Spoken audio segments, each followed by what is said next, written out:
ദൈവത്തിന് സ്തുതി. പ്രഭാതകിരണത്തിലേക്ക് സ്നേഹവന്തൻ ഭാഗം 1902. ഇന്ന് മാർച്ച് മാസം 16-ാം തീയതി. ഈ ആണ്ടിലെ 75-ാമത്തെ ദിവസത്തിലെത്തി. വീണ്ടും ഒരു ഞായർ ദിനമാണ്. വലിയ നോമ്പിലെ 3-ാമത്തെ ആഴ്ചയിലേക്ക് നമ്മൾ പ്രവേശിക്കുകയാണ്. 3-ാമത്തെ ഞായർ ശരിയോ ഞായർ എന്നാണ് അറിയപ്പെടുന്നത്. 3 സുവിശേഷങ്ങളിലും രേഖപ്പെടുത്തിയിരിക്കുന്ന സൗഖ്യമാക്കൽ പ്രവർത്തനമാണ് ഇന്നത്തെ ധ്യാന വിഷയം. വിശുദ്ധനായ മത്തായി ശ്ലീഹ 9-ാം അധ്യായത്തിലും സുവിശേഷകന്മാരായ മർക്കോസ് 2-ാം അധ്യായത്തിലും ലൂക്കോസ് 5-ാം അധ്യായത്തിലും കവർണഹൂം എന്ന പട്ടണത്തിൽ വെച്ച് നടക്കുന്ന ഒരു സംഭവമാണ്. ഗലീല കടലിന് സമീപമുള്ള ഈ പട്ടണം യേശുവിന്റെ പ്രവർത്തന മേഖലയുമായിരുന്നു.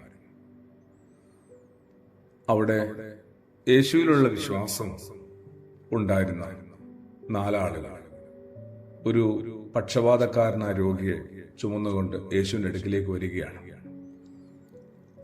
ആ രോഗിയെ കൊണ്ടുവന്ന 4 ആളുകളുടെ വിശ്വാസം കണ്ടിട്ട് യേശു രോഗിക്ക് സൗഖ്യം നൽകുന്നു.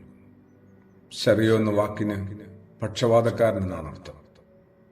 ഇവിടെ യേശുവിലുള്ള വിശ്വാസത്തിൽ 4 തലങ്ങൾ നമുക്ക് കണ്ടെത്താൻ പറ്റും. ഇത് നമ്മുടെ സഭാവിശ്വാസമായി ഒന്ന് താരതമ്യം ചെയ്യുന്നത് നല്ലതാണ്. കുറച്ചുകൂടി വലിയ, തീവ്രമായ, തീക്ഷ്ണമായ വിശ്വാസത്തിന്റെ ഉടമകളായി നമുക്ക് മാറാവുന്നതാണ് നോമ്പിന്റെ നാളുകളിൽ.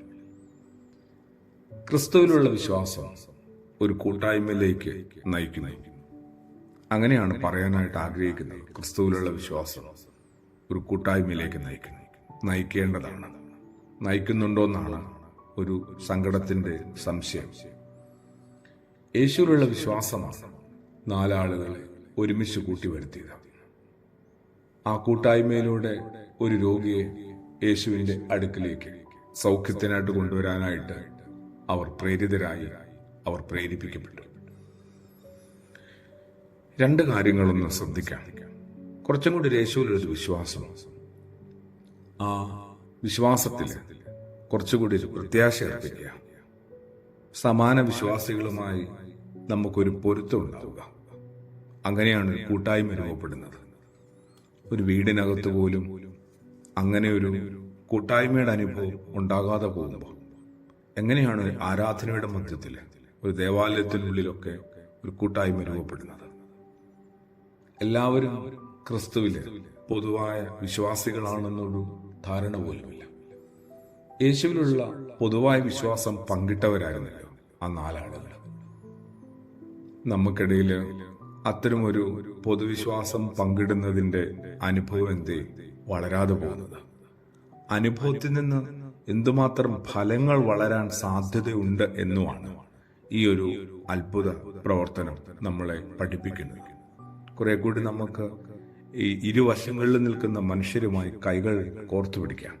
ആ സ്നേഹത്തിന്റെയും വിശ്വാസത്തിന്റെയും ക്രിസ്തുവിലുള്ള പ്രത്യാശയുടെയും പേരിലാവട്ടെ. ആമേൻ.